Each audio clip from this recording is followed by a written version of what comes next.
If you're a dog owner in Bethel Park, you know that life with your dog happens everywhere, out on the busy sidewalks, on the local trails, you name it. We've put together a really practical guide to help you find the right training for the real world right here in our community. This really just gets to the heart of it, doesn't it? Great training isn't about learning tricks in some quiet room. It's about giving your dog the skills to confidently and calmly handle everyday life here in the South Hills. So here's our plan. First, we'll look at what training for life in Bethel Park really means. Then, how to pick the right trainer for you. We'll get into what to budget and what questions to ask. And finally, we'll cover some local rules and resources you'll definitely need to know. First up, let's talk about our local setting. I know it might seem obvious, but where you live should completely shape how you and your dog approach training. I mean, just think about a typical day here.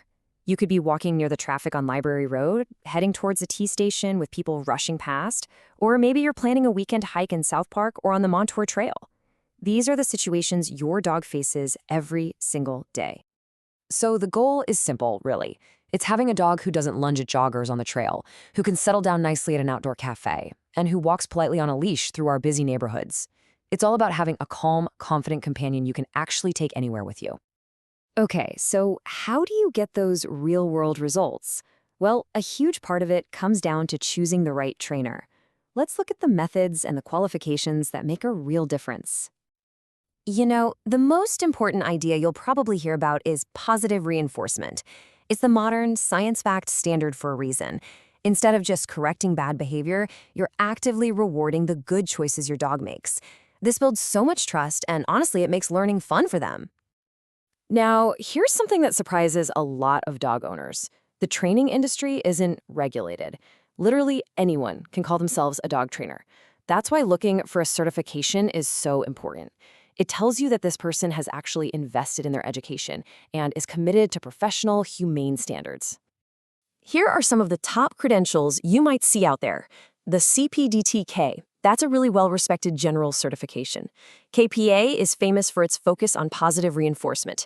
And if you see credentials from the IABC or with CBCC in the name, that often means the person specializes in more complex behavior issues like fear or reactivity.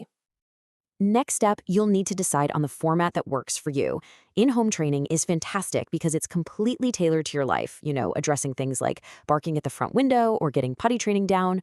Group classes, on the other hand, are so good for practicing focus around other dogs and people, which is absolutely essential for socialization. All right, let's get into the practical side of things, money and interviews. Knowing what to expect and what to ask is going to help you make a decision you feel really good about. This table gives you a really solid idea of the average costs in our area for 2025. You can see a group class that runs for a few weeks is usually a couple $100s. A single in-home session, that's often somewhere between $110 and $185, and then you have board and train programs. Those are the most intensive option and, well, they have a price tag that matches.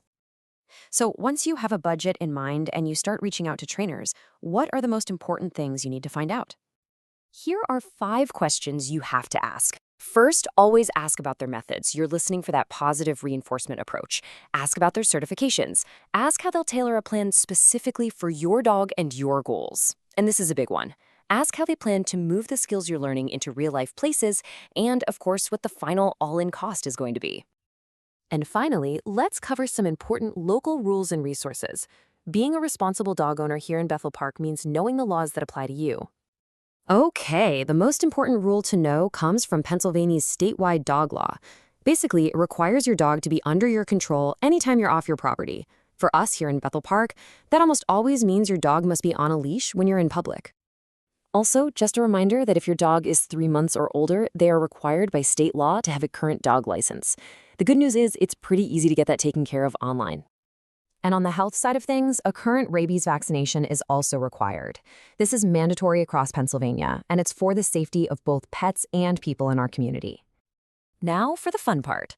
Once you get started with training, these local spots are fantastic. South Park has its designated off-leash areas, but also tons of space for on-leash practice. The Montour Trail is perfect for teaching your dog to stay calm around bikes and runners. And if you ever have a question about the rules or, heaven forbid, a lost dog, South Hills Cooperative Animal Control is the agency to call.